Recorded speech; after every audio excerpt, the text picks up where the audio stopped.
Assalamualaikum warahmatullahi wabarakatuh. Baiklah, kita mulakan kelas kita pada malam ini. Saya harap semua berada dalam keadaan sihat walafiat. Okey. Kita sambung. Dengar ke suara saya? Dengar. Kita nak sambung yang kita dah belajar 2 minggu lepas tentang rusah tu. Minggu lepas kita buat ulang kaji, jadi kita nak sambung habiskan tajuk ni malam ni. Hari tu kita dah habis sampai dekat ni. Kan? Kita habis dekat muka surat 122. Nampak ke? Sekejap. Saya besar kan. Sini kan? Kita dah masuk 122 hari tu kan? Tapi kita hanya masuk sekali lalu.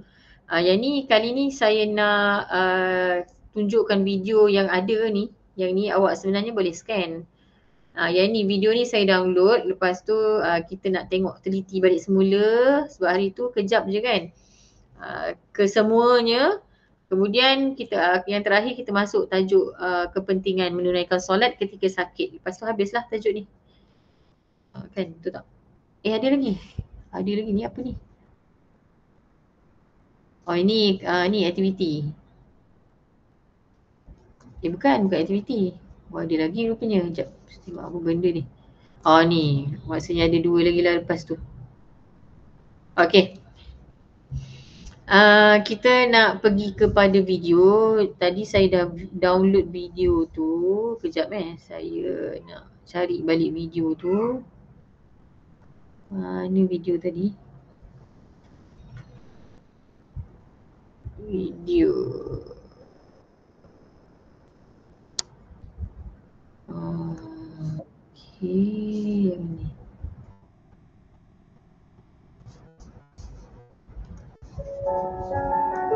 Bukan, jap.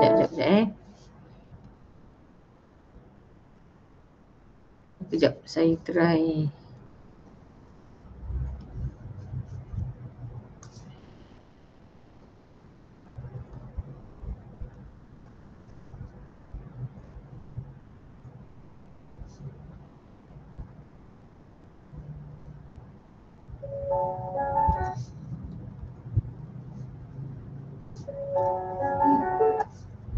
Sekejap saya tengah. Tapi tak dengar apa. Nampak ke? Nampak tak? Kalau saya on kan ni ada tak dengar suara dia? Sebab dia tak ada. Dengar. Okey, cuba perhatikan ni. Okey.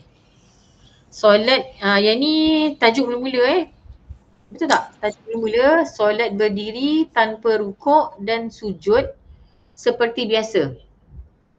Awak kena perhati semua video yang saya buka ni sebab saya akan bagi kerja dekat awak lepas ni. Awak kena melakonkan salah satu daripada, awak pilihlah salah satu daripada keadaan sakit di mana awak kena melakonkan watak orang yang sakit tu tengah solat. Boleh?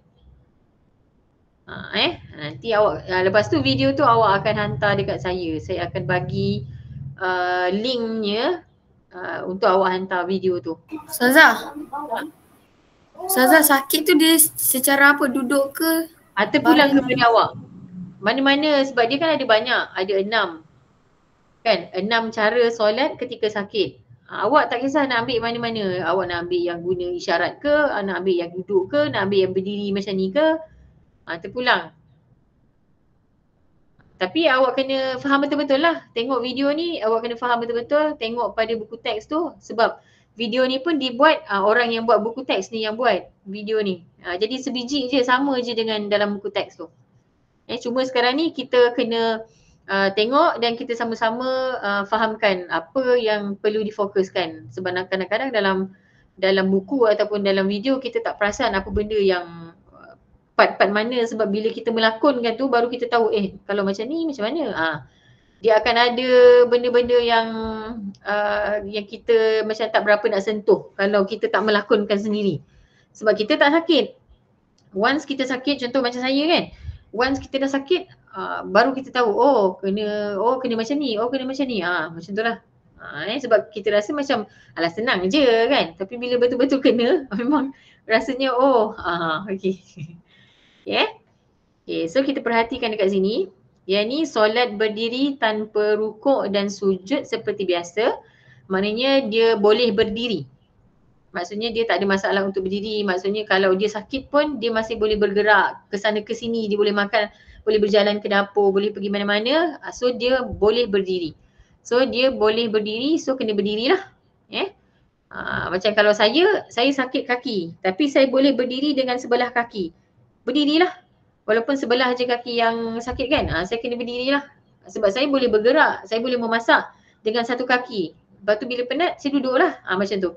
Saya still masih boleh berdiri, pergi tandas pun masih boleh berdiri pakai tongkat yang kaki 4. So memang saya masih boleh berdiri. So bila berdiri boleh, so kenalah berdiri. Okay, so yang pertama berdiri. Kemudian yang kedua, niat macam biasalah. Niat tu tak ada yang lainnya. Niat tengah sakit semua tak ada masalah Okay, kemudian takbiratul ihram pun sama. Angkat takbir sama, semua sama. Iktidal sama, rukuk sama semua kan. Kita cuma nak fokuskan kepada apa yang lain, apa bezanya. Okay, kita tengok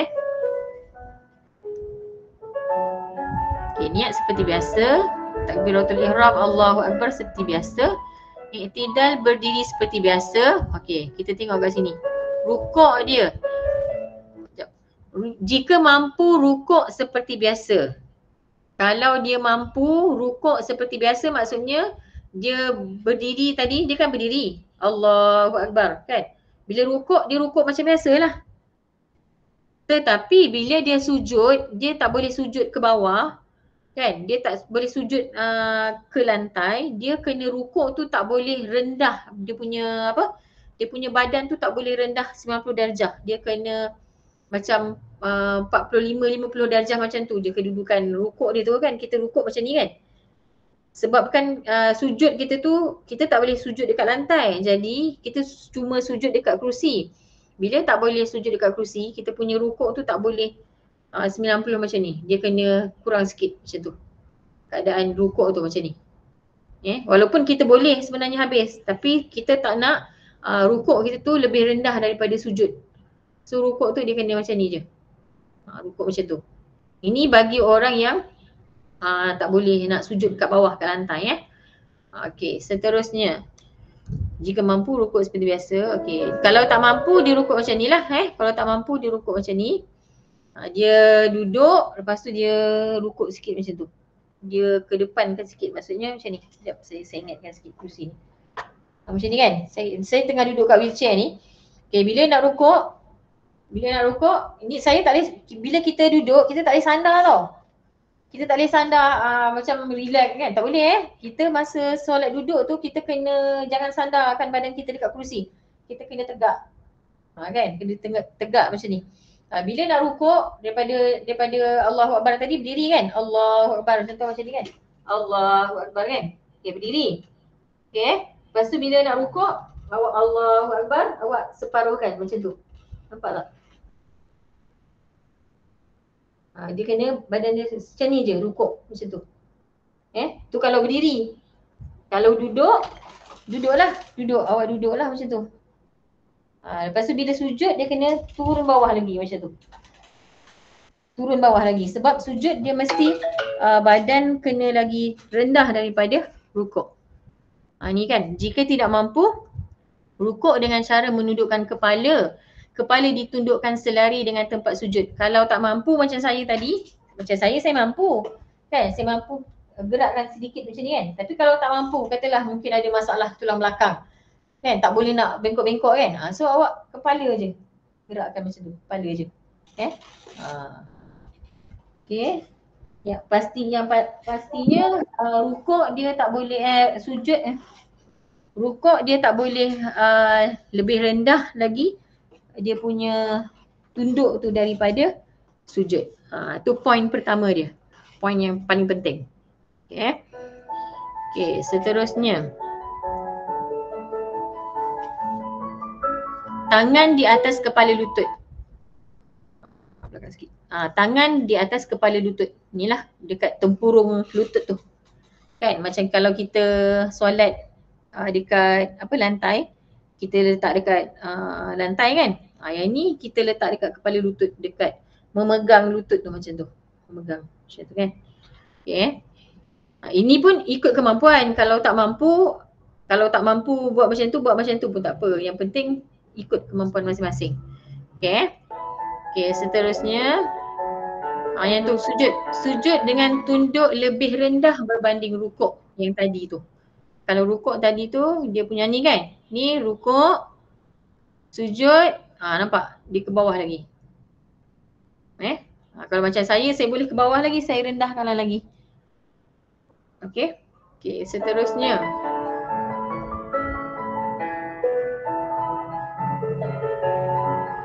Okey, duduk di antara dua sujud, duduk dan tangan di peha. Duduk macam ni lah keadaan dia. Kejap azan pula.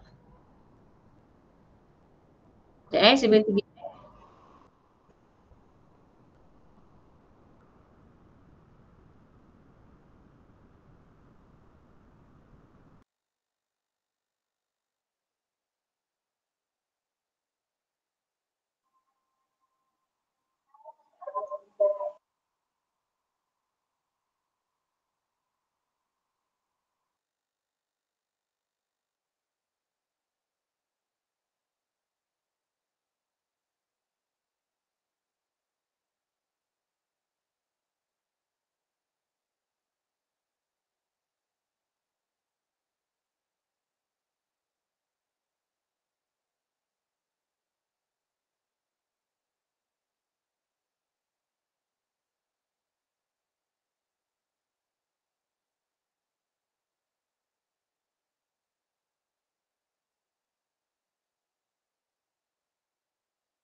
Okey. Duduk antara dua sujud, duduk dan tangan di peha macam tadilah ni Kalau duduk antara dua sujud, yang tadi bila kita sujud kita rendahkan badan, duduk antara dua sujud kita duduk macam tu. Boleh faham nanti awak nak buat lakonan tu nanti awak baru faham. Dia kalau tak buat lakonan memang tak akan faham. Sampai bila-bila pun tak faham. Selagi tak sakit, selagi itulah tak tahu kan. Okey, seterusnya. Duduk tahiyat awal dan akhir sama juga. Duduk dan tangan di peha. Okay, beri salam pun macam biasa. Okay. Ada apa-apa soalan nak tanya?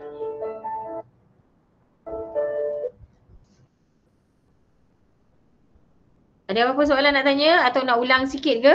Ke ada yang tak faham? Ada. Boleh ulang sikit tak? Tak ada. Boleh, Tak ada. Tak ada Okey, tak apa. Nanti saya bagi Google Form. Dalam Google Form tu nanti saya akan sertakan video ni untuk awak ulang balik semula, tengok. Lepas tu nanti awak boleh masukkan awak punya lakonan awak tu kat dalam tu nanti saya akan bagi, kalau saya sempat siapkan Google Form tu malam ni, saya siapkan malam ni lah. Lepas tu nanti awak boleh buat lakonan tu Sabtu Ahad ni. Okay. Okey, seterusnya saya nak share video yang seterusnya. Okay, video tadi, video yang kedua.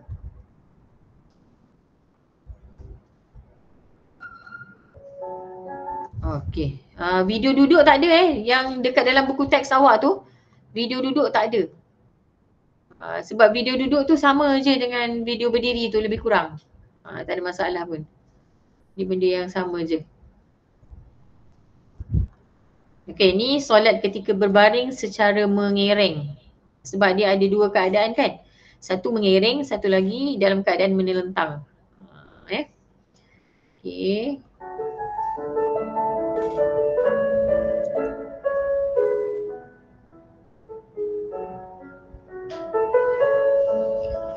Okey, solat baring mengiring atas rusuk kanan, muka dan dada menghadap kiblat.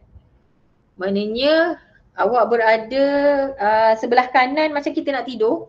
Kan kita disunatkan untuk tidur mengereng. Betul tak?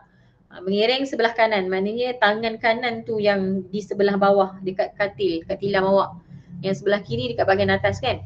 Jadi macam tu jugalah kalau kita nak solat. Solat mengiring atas rusuk kanan, muka dan dada menghadap kiblat. Muka dan dada kita, muka kita tu menghadap kiblat. Katalah macam saya, kiblat saya ke belakang saya ni. Jadi maknanya saya punya muka dan badan dada saya menghadap ke kiblat. Maksudnya katil tu dia bukan menghadap lurus kiblat tau. Dia lain. Dia tak sama dengan baring secara menelentang. Kalau menelentang dia direct. Katil tu kalau dekat hospital, katil tu kena menghadapkan awak punya muka tu, kaki tu menghadap direct ke kiblat. Itu kalau menelentang menghadap atas kan. Tapi kalau misal kata tak boleh nak menelentang, katalah belakang awak mungkin ada luka kebakaran, luka melecur belakang kan. Jadi tak boleh menelentang, kena mengereng. Ataupun badan banyak wayar kat belakang tu kan. Jadi awak tak boleh nak menelentang. Jadi kena solat dalam keadaan mengereng macam ni. Muka dan dada menghadap ke kiblat. Okey. Okey, seterusnya. Niat seperti biasa. Okey, kedudukan tangan seperti biasa. Takbiratul ihram pun macam biasa. Gerak seolah-olah macam kita bayangkan kita tengah baring dekat atas tilam tetapi kita sedang berdiri. Itulah keadaan dia. Boleh faham awak tengok gambar ni pun awak boleh faham kan? Macam mana berdiri macam itulah keadaan tangan dia. Okey. Kemudian baca Fatihah, tangan letak dekat apa nama tu? Dekat kita punya atas pusat. Sama juga macam tadi, yang masa duduk tadi pun dia tak fokuskan pada situ kan. Yang berdiri, solat secara berdiri tapi tak tanpa sujud kan. Yang tadi itulah yang mula-mula tadi tu, dia tak tunjukkan pada takbiratul ihram tu punya tangan dekat mana kan. Sebab kedudukan dia sama je sebab dia tengah berdiri. Kalau duduk pun sama juga. Macam saya sekarang ni solat duduk macam ni kan. Angkat tangan takbiratul ihram, letaklah kita punya tangan tu tengah duduk macam ni. Sama je. Okey. Okey, seterusnya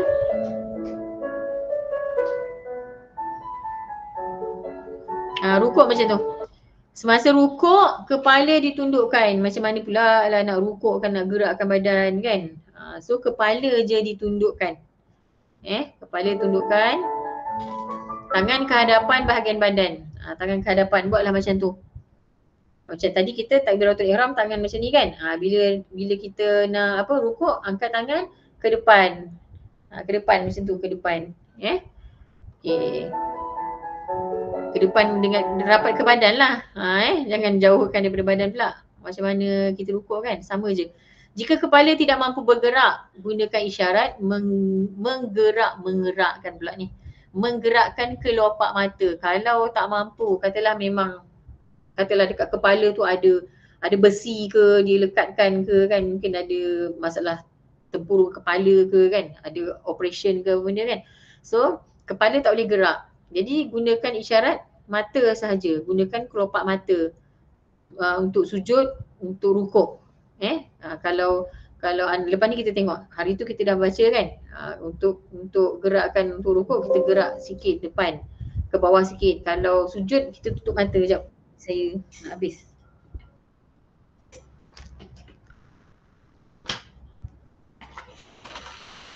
Ada, ya Allah. Ada tak ni? Okey. Okey, seterusnya.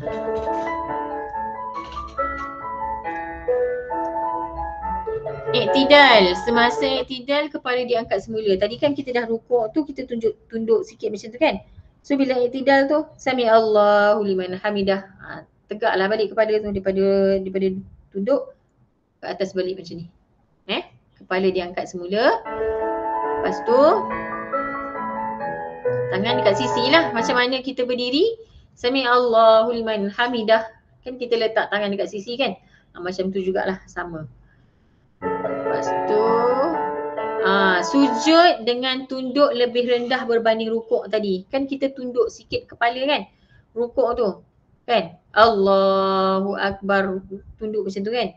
Bila sujud, Allah sami Allahu liman hamidah, dah macam tu, apa tu, Allahu Akbar. Sujud kepala tu rendah lagi daripada yang rukuk tadi. Okey. Seterusnya, jika kepala tidak mampu bergerak, tutup mata. Untuk sujud, tutupkan kelopak mata. Kita guna isyarat mata sebab kepala tak boleh gerak. Guna mata, isyarat mata, rukuk. Kalau sujud, tutup. Macam tu. Okay. Jangan tidur pula dia tutup sekali, tidur pula lepas tu. Duduk antara dua sujud, kepala tegak dan tangan di bahagian hadapan badan. Ni duduk antara dua sujud. Tu kepala dia punya dia punya kepala dia tegak balik. Tadi kan dia dah sujud kan, sujud kan dia tundukkan kepala lebih rendah daripada rukuk. Lepas tu bila duduk antara dua sujud, dia angkat balik kepala tegak dan tangan di bahagian hadapan badan. Ni macam ni, dibuat macam seolah-olah macam duduk antara dua sujud lah. Cumanya kita dalam keadaan atas katil kan. Kalau macam ni saya nampak macam dia membengkokkan sikit dia punya badan. Tengok ni kan, dia macam bengkok sikit kan badan dia. Kalau dapat bengkok, dia bergantung kepada kemampuan kita macam ni kan. Dia bengkok badan dia, kaki dia bengkok. Okey. Tangan dekat hadapan badan, macam mana kita duduk antara dua sujud. Duduk tahiyat awal dan akhir pun sama juga. Cumanya kita ada Allahu Akbar kan, membezakan. Sujud, sujud, tundukkan kepala. Bila duduk tahiyat awal, duduklah balik macam ni. Tangan dekat depan, kepala ditegakkan. Bila cakap macam ni, macam saya kata tu lah, dia macam keliru je kan. Kena buat, kena lakonkan, baru boleh faham. Okey, habis dah rasa ni. Okey, habis. Okey, yang ni habis. Video seterusnya.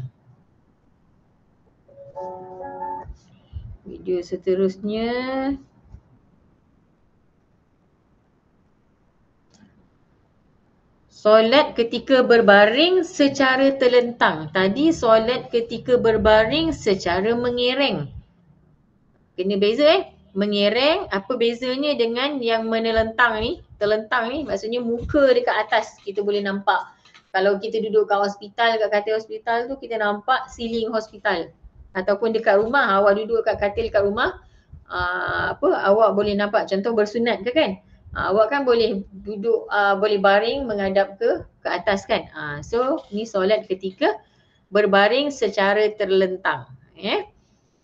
Beza dia ialah kedudukan kita menentukan arah kiblat tu. Yang tadi muka dan dada menghadap ke arah kiblat. Muka dan dada kita yang arah kiblat. Tapi kalau berbaring secara terlentang ni, kita kena menghadap body kita ni lurus ikut kiblat. Itu beza dia. Jangan tersalah kat situ pula. Kita tengok ni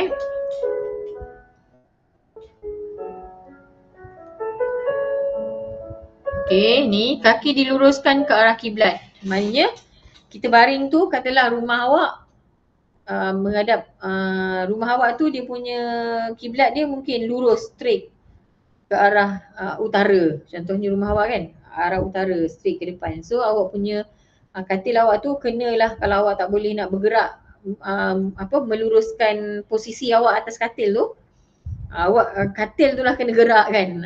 Tapi biasanya boleh je awak nak gerakkan. Kalau dekat hospital, biasanya nurse tu yang akan tolong gerakkan katil tu. Dia akan tolong gerakkan arah kiblat macam tu biasanya lah. Sebab saya pernah tengok yang dekat hospital digerakkan katil tu. Kalau kat rumah, kita lah yang posisi kita tu lah, kita yang akan gerakkan badan kita tu supaya lurus ke arah kiblat. Kaki kita tu mengarah ke kiblat. Dan pandang atas macam ni. Tangan dekat sisi. Kepala ditinggikan supaya menghadap kiblat. Kalau boleh pakai bantal. Tinggikan kepala supaya menghadap kiblat. Okey. Kemudian tangan diluruskan di sisi badan. Seterusnya niat dan takbiratul ihram seperti solat biasa. Bayangkan kita tengah berdiri betul-betul, cuma berada di atas katil sahaja. So niat dan takbiratul ihram sama je. Pergerakan tangan pun sama sahaja.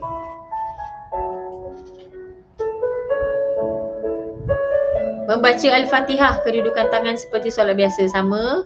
Macam mana kita berdiri, macam tu juga bila solat baring secara terlentang. Okay. Semasa rukuk, kepala diangkat sedikit sekadar yang mampu. Angkat sedikit sekadar yang mampu lah. Kalau awak rasa sikit sangat pun tak apalah. Yang penting boleh bezakan di antara rukuk dan sujud tu.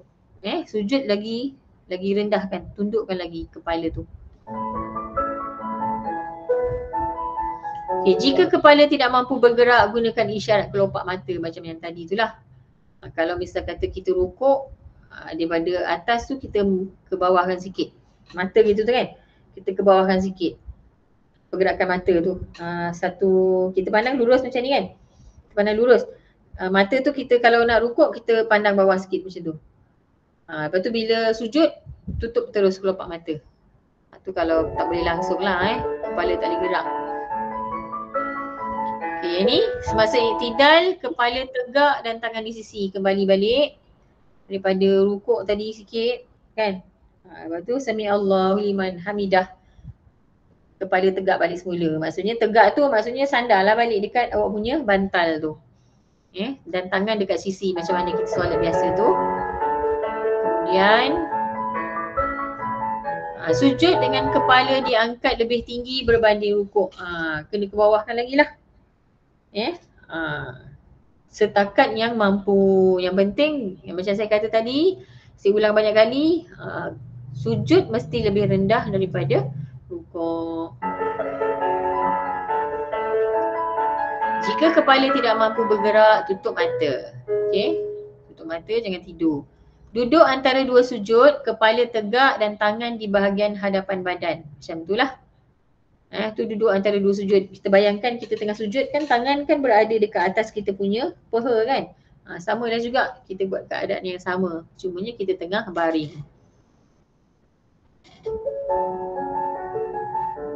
Okay, tahiyat awal dan akhir pun sama. Habis dah lah.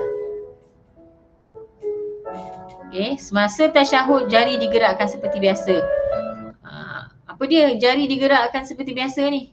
Yang asyhadu an la ilaha illallah kan. Jari gerak ni macam biasalah. Tak ada masalah pun kan. Semua sama je. Masa rukhsah solat tadi tu, yang daripada dua video yang sebelum tu pun, yang tu dia tak tekankan kan. Benda yang sama juga. Kalau kita boleh, kita buat lah. Tapi kalau katalah jari tu ada masalah, mungkin jari tu tak boleh gerakkan, ada operation ke, tak payahlah gerak. Ikut kemampuan. Okay, habis. Beri salam seperti biasa. Okay, saya harap awak boleh faham lah. Okay, video yang seterusnya.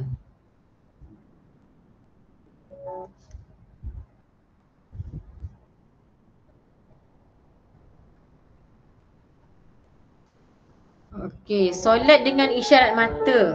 Macam mana pula isyarat mata ni?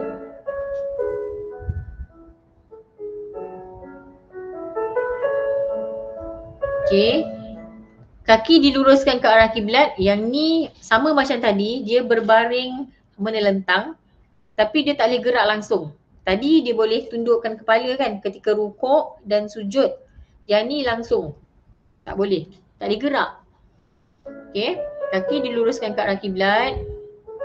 Kepala ditinggikan sama macam tadi. Rukuk dengan menggerakkan kelopak mata. Rukuk dengan menggorak pula. Rukuk dengan menggerakkan kelopak mata. Maksudnya dia punya kelopak mata yang digerak-gerakkan. Macam mana tu? Gerak kelopak mata tu. Awak boleh bayang tak macam mana nak gerakkan kelopak mata? Sekejap kita tengok seterusnya. Ni, buka semula mata untuk iktidal. Nampak tak? Boleh faham tak sekarang ni? Maksudnya daripada asal tadi. Dia tutup ke mata dia? Dia tutup mata dia. Maksudnya rukuk tu dia tutup mata dia. Dia iktidal dia buka balik mata dia. Macam tu. Kan? Tengok balik semula ni. Rukuk dengan menggerakkan kelopak mata. Yang ni saya nampak macam apa ni, tutup mata dia ni kan? Betul tak? Ni tutup. Lepas tu ni dibuka semula. Bila iktidal dibuka balik mata dia macam biasa, pandang biasa. Lepas tu sujud dengan tutup mata balik. Ni tutup mata. Yang ni dia gerak kelopak mata. Beza. Cuma sebab dia punya gambar ni dia tak screenshot betul-betul dekat, dia tak zoom dekat mata. Sebab kalau ikutnya rukuk dan sujud kan macam yang kita kata tadi, sujud tu dia kena tutup mata. Kalau rukuk ni dia cuma gerakkan kelopak mata je. Gerakkan maksudnya tak adalah tutup penuh. Mata dia ni tak tutup penuh. Cuma kita nampak dalam gambar ni macam dia tutup mata kan. Tapi dia tu tak tutup mata. Dia cuma rukuk dengan menggerakkan kelopak mata. Digerakkan ke bawah macam tu. Maksudnya dia pandang ke bawah. Tak tutup lagi. Kalau kita pandang betul-betul tak tutup lagi. Tu maksud dia.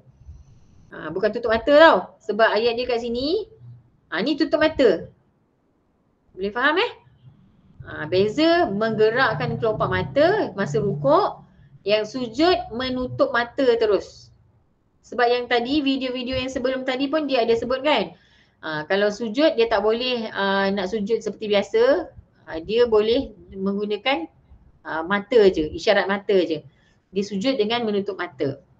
Rukuk dia menggerakkan kelopak mata ni. Menggerakkan kelopak mata. Boleh faham Okey, seterusnya.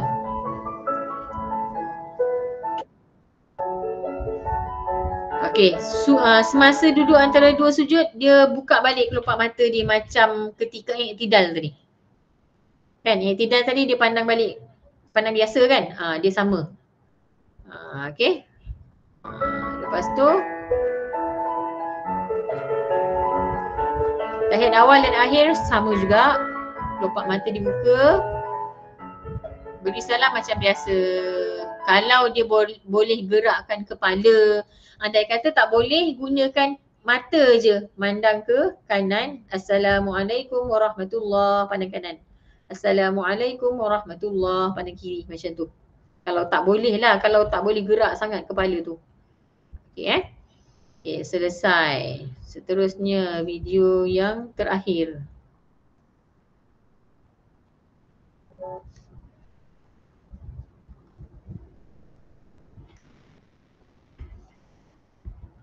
Okey, ni lagi pula. Solat secara mengingat dengan hati.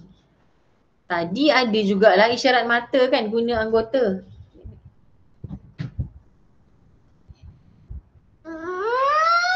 Kejap. Okey.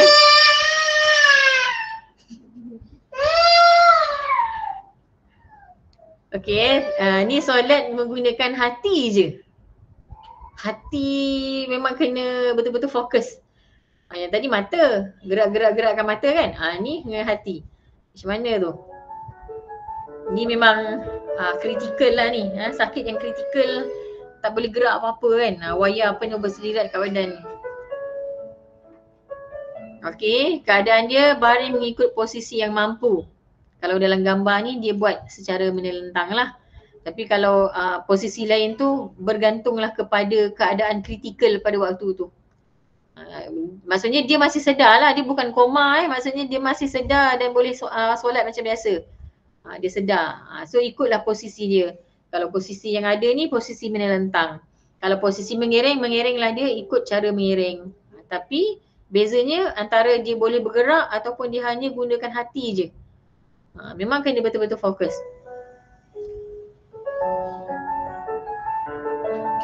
Okay, bayangkan. Gunakan hati tu dia kena bayangkan pergerakan dalam solat. Bayangkan dalam ingatan dia dan dalam hati dia. Memang waktu tu tak adalah dengar bunyi TV tengah terpasang ke ataupun ada bunyi apa, memang kena betul-betul fokus lah sebab kita guna hati je kan, guna hati. Guna bayangan. Kalau tak nanti kan alamak tadi sampai mana lah, macam tu kan. Okey.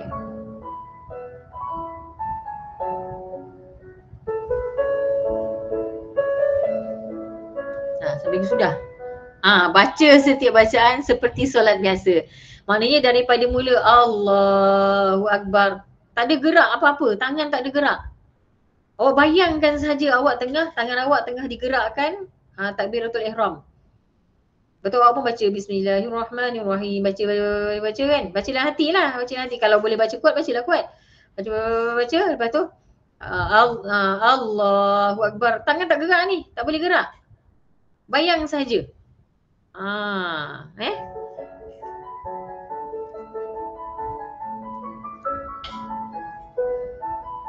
Ingatan mengikut tertib solat. Habis ke? Habis dah? Habis dah. Tu je dia punya point dia. Yang pertama, baca setiap bacaan seperti solat biasa. Ada 3 point kat sini. Yang pertama, bayangkan.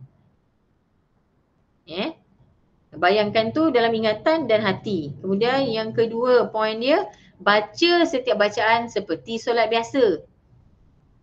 Baca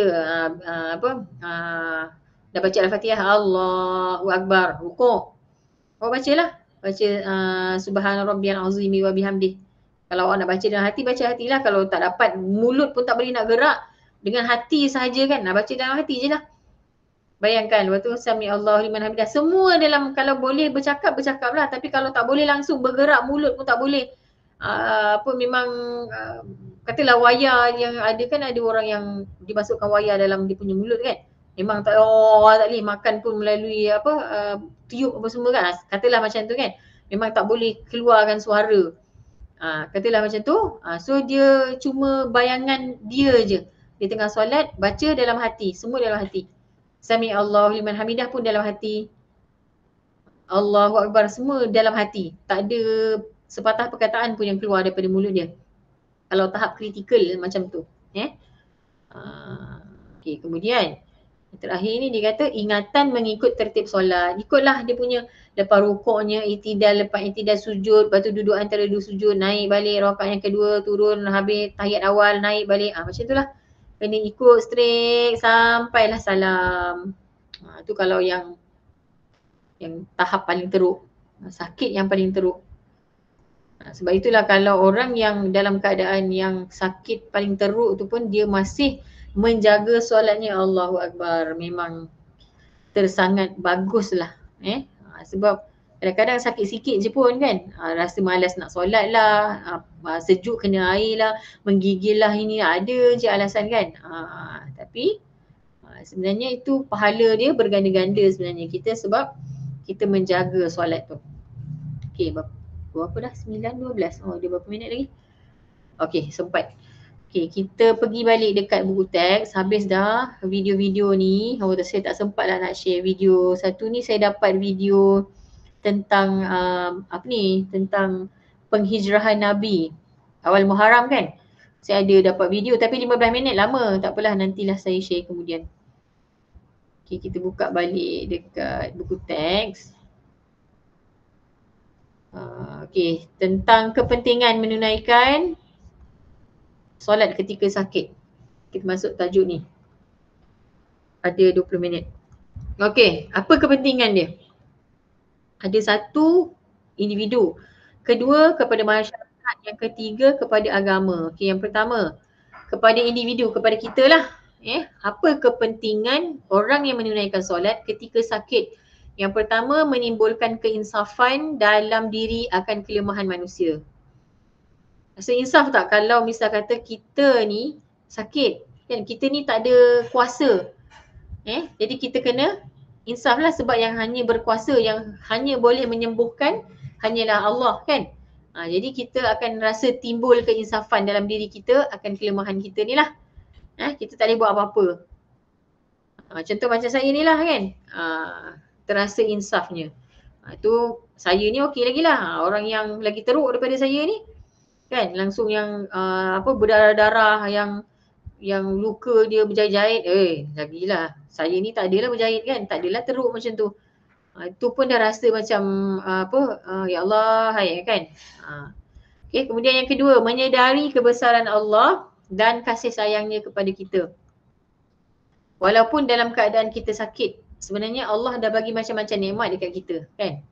Jadi dengan apa nikmat yang dia berikan dekat kita, daripada segala anggota badan, belum lagi masuk nikmat kesihatan, nikmat rezeki, nikmat macam-macam lah nikmat. Semua benda nikmat, benda yang seronok, benda yang kita sayang, benda yang semua benda yang kita ada, kan, yang hanya pinjaman ni, kan, Allah bagi kita, semua menunjukkan kebesaran Allah dan kasih sayang dia kepada kita. Okay. Kemudian yang ketiga, meningkatkan ketakwaan dan keimanan. Sebab bila Allah datangkan sakit tu, sebenarnya Allah ingat kita dan kita akan ingat Allah. Cuba kalau kita tak sakit, sihat je sentiasa. Ni masa sakit lah, Allah, masa tu lah nak keluar perkataan Allah. Sebelum ni tak ada pula. Mencarut-carut je perkataan yang keluar, kan. Ni bila tengah tak sihat tu, masa tu lah mengadu Allah sakitnya, ya Allah, kan. Pandai pula dia. Okay, seterusnya, membuktikan bahawa solat tetap wajib ditunaikan dalam apa-apa jua keadaan. Tak kira lah sakit macam mana, teruk sekalipun, dalam keadaan kita sedar, kita tetap kena solat. Walaupun orang yang nak beranak tu, kan, yang nak bersalin tu pun, dia dalam keadaan dia tengah sakit-sakit tu pun, dia kena juga solat. Bila masuk waktu solat, solat. Sampai tahap macam tu lah. Okay, seterusnya. Dari segi masyarakat pula, memudahkan urusan menjaga keperluan orang sakit. Ni dia punya kebaikan untuk orang lain. Dia memudahkan urusan menjaga keperluan orang yang sakit. Orang yang sakit, kadang-kadang ada orang yang sakit yang dia boleh ambil air sembahyang sendiri. Tetapi kalau ada orang yang tengah terlantar tu, contoh ala senang cerita lah, orang yang bersunat. Kalau awak tengok ada ahli keluarga awak yang bersunat, kan dia tak bergerak, kan. Dia letakkan ikat tali, kan. Jadi tak gerak mana-mana. Jadi orang lain yang akan ambil wuduk guna spray. Macam anak saya tahun lepas macam tu lah. Orang lain yang tolong ambilkan wuduk untuk dia. Sebab tak boleh nak gerak, kan. Nak jalan pun terkengkang-kengkang semua, kan. Jadi susah pergerakannya. Jadi orang lain yang tolong ambilkan wuduk untuk dia. Kemudian menghargai nikmat kesihatan dan berusaha memanfaatkannya untuk beribadah. Kena hargai nikmat kesihatan yang kita ada ni. Bila kita sihat, kita tak rasa pun macam benda tu satu nikmat. Tapi bila kita dah rasa sakit macam ni, ya Allah, hai kaki ni, kan. Baru Allah ambil sikit je, kan. Belum potong pun kaki ni. Bukan accident sampai tak ada kaki. Sikit je Allah ambil, koyakkan sikit je. Itu pun dah rasa macam, ya Allah, hai, kalau aku sihat, kan. Tak boleh guna perkataan kalau-kalau. Dia kena, ya Allah, terimalah, redalah. Okay, seterusnya, dari segi agama, memelihara imej agama Islam yang sentiasa memudahkan umatnya. Okay, kalau agama lain saya tak pastilah, tapi kalau agama lain mungkin dia ada kot, dia punya kelonggaran langsung tak payah solat kot. Saya tak tahulah macam mana. Tapi agama kita ni, sebab sucinya agama Islam ni, tiang agama ni kan, dia punya image agama Islam tu, kita punya tiang agama ni, macam mana kita tak sihat pun tetap kena jalankan tanggungjawab kita. Kena juga solat. Sebab Allah dah mudahkan, Allah dah longgarkan dah. Dah ringankan dah. Kalau solat macam ni, kalau tak boleh, boleh duduk, boleh baring, boleh guna isyarat mata, boleh guna hati. Sampai tahap macam tu. Tak adalah sampai tak ada sakit, tak kira kau kena bangun juga berdiri. Tak adalah sampai macam tu kan. Adalah kelonggaran-kelonggaran dia. Mudahnya Islam ni. Kan? Macam kita nak pergi travel. Macam yang hari tu kan, kita dah ada sentuh kan. Nak pergi travel, lebih je 2 marhalah, dah boleh dah qada. Jamak kan kita punya solat. Daripada 4 dah boleh tinggal 2. Itulah dia punya kelebihan dia agama Islam ni, memudahkan. Tapi bukan buat mudah.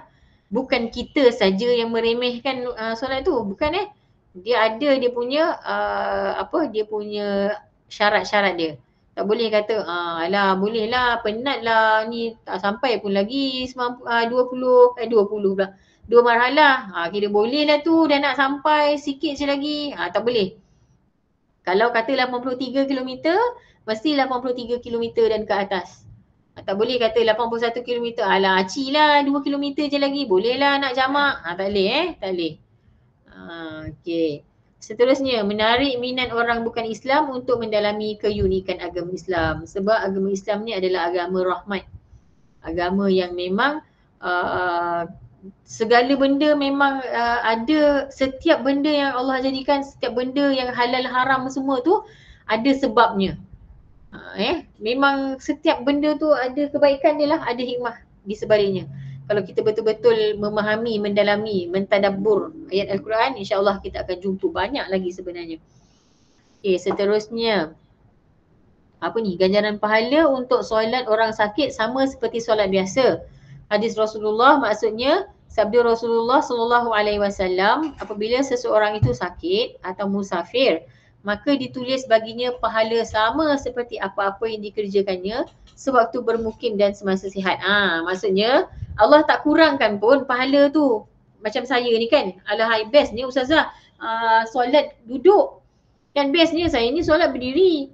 Mesti pahala Ustazah kurang kan? Tak. Sama je pahala Allah bagi. Rukhsah solat sama je. Kalau orang tu tengah baring, alah saya berdiri nak lah baring, nak baring-baring, best lah solat baring kan. Sama je pahala je kan. Kita tak boleh minta-minta solat kita nak baring ke apa, tak boleh ambil.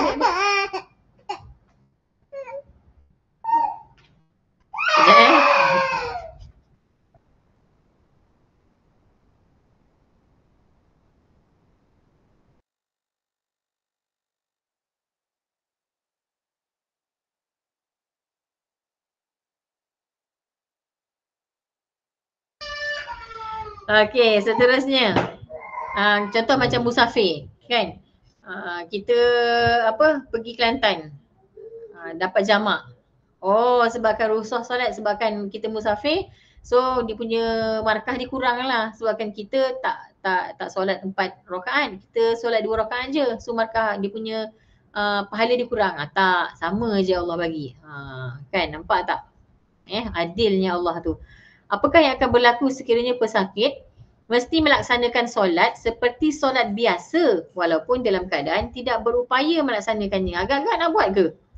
Contoh macam saya ni, tak boleh nak berdiri lama, tak boleh nak sujud, tapi saya kena buat macam biasa. Agak-agak saya solat tak agak-agaknya? Tak tentu lagi kan, sebab kita tak boleh. Macam mana tu? Terkengkang-kengkang nak sujud tu macam mana kan? Rasa silap-silap, memang tak solat lah kan. Kalau orang tak kuat iman, takkan solat. Kan? Sebab itulah Allah menggariskan ada rukhsahnya, ada keringanan pada dalam keadaan darurat. Dalam keadaan tertentu. Okey, seterusnya.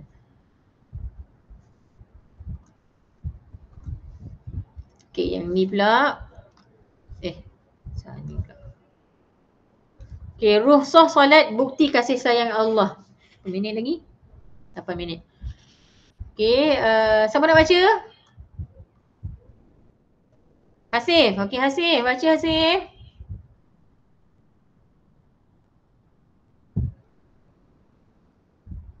Ada ke Hasif?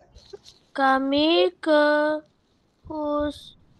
hospital melawan Pak Hasin. Pak Husin. Pak Husin.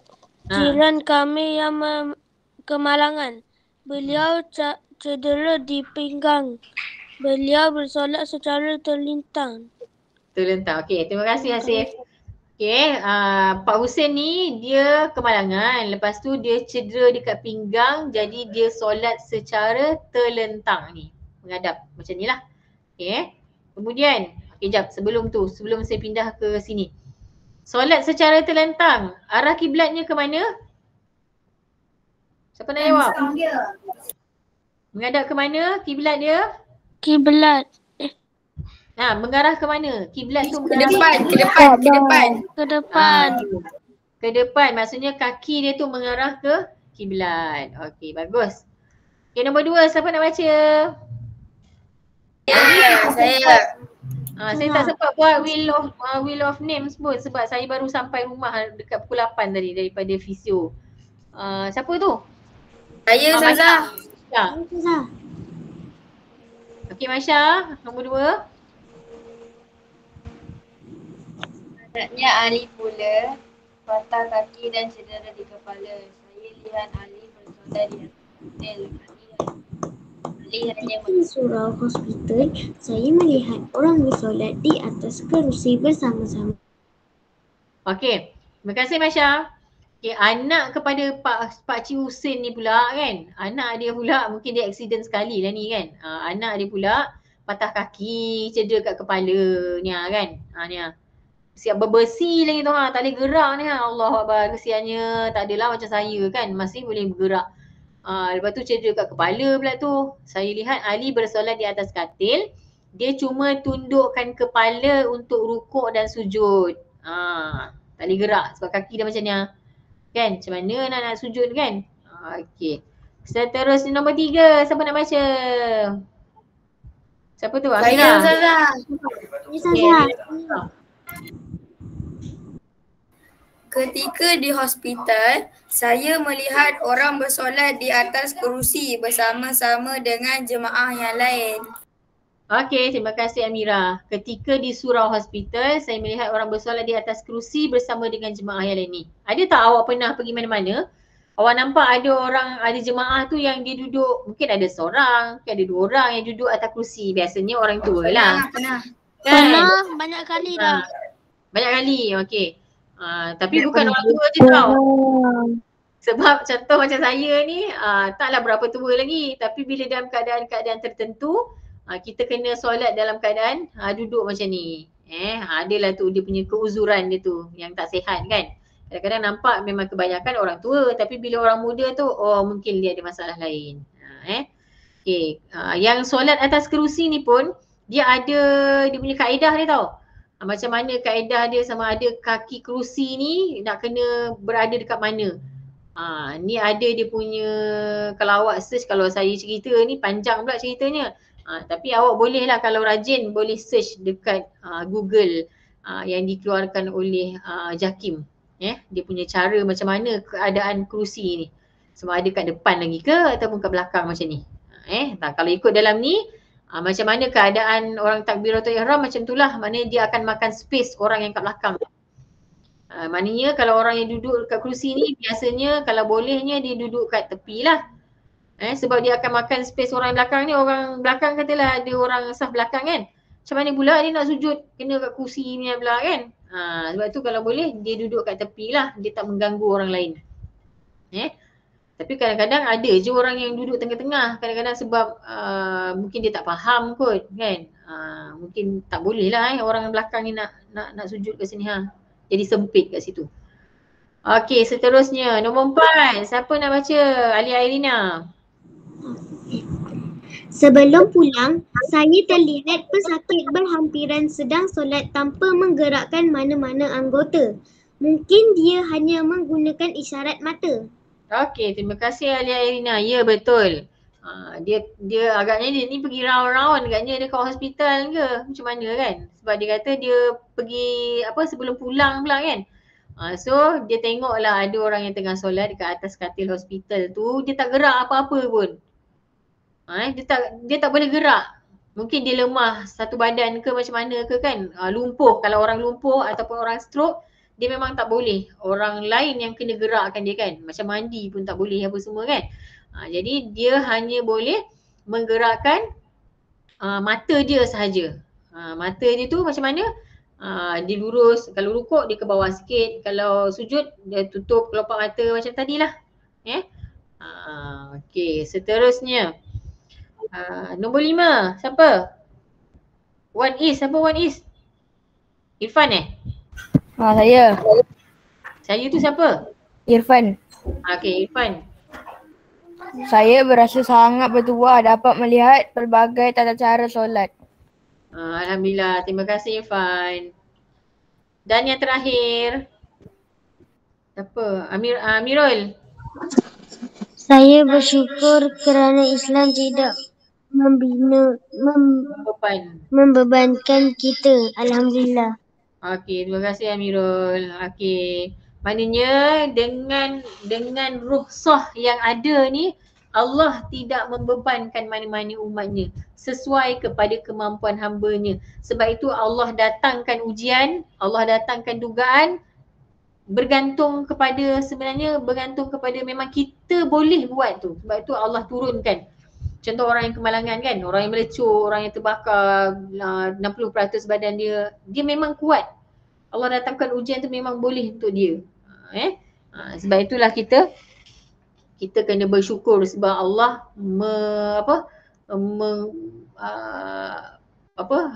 adanya rukhsah. Bukan solat sahaja, benda-benda lain. Contoh macam kalau kita masuk hutan, tersesat. Lepas tu tak ada makanan. Awak cuma hanya ada air untuk minum saja. Itu macam mana awak nak makan? Yang ada masa tu yang melintas alif bayar. Benda lain semua tak ada makanan. Awak dah 3 hari ni dah lemah long line ni, apa yang awak nak makan? Dalam keadaan darurat macam tu, dia ada dia punya kelonggarannya, keringanan dia. Bolehlah memakan sekadar untuk mengalas perut alif bayar tadi tu kan. Boleh disembelih, tapi bukanlah disembelih, maksudnya boleh kita makanlah daging dia sekadar mengalas perut sampai tahap macam tu. Bukan untuk mengenyangkan sebab benda tu haram. Boleh untuk kita mengalas perut untuk kita keluar mencari anak sungai atau mencari balik jalan pulang sampai tahap macam itulah dia punya keringanan tu kalau ketika darurat. Okey, dah habis waktu kita kan. 9:30 dah. Okey, habis dah tajuk ni. Buku PBD ada separuh, bukan separuh, ada 3, 4, 5, 6, 7, 8, 9, 10, 11, 12. Ada 12 dekat saya yang saya dah tanda semuanya yang dia hantar hari tu. Yang awal-awal hantar hari tu ada 12 dekat saya dah tanda semua ni daripada hari tu lagi. Cumanya saya tak sempat lagi nak hantar, nak pulangkan ke meja dekat bilik guru tu nak minta tolong. Cuma itulah saya minta nanti saya try lah minta tolong cikgu lain untuk hantar. Okay, saya hantar ke guard kot. Kan? Lepas tu nak minta tolong ketua kelas ke nanti. Tengoklah macam mana nanti. Nanti saya bagi minta tolong nanti kemudian. Yang mana yang ada buku PBD dekat dia ni, saya nak minta tolong awak buat buku PBD. Tajuk rukhsah tu muka surat berapa Kalau yang 6E tu yang dekat saya ni yang ada 6P. Yang 6E semua saya dah pulangkan. Yang ada kat atas meja saya pun hari tu dah kalau ikut ni dah ambil dah. Saya nak minta awak buat buku PBD muka surat 53 hingga 57 tu. PBD muka surat 53 hingga 57. Minggu depan maknanya dekat kelas awak boleh buat 53 hingga 57.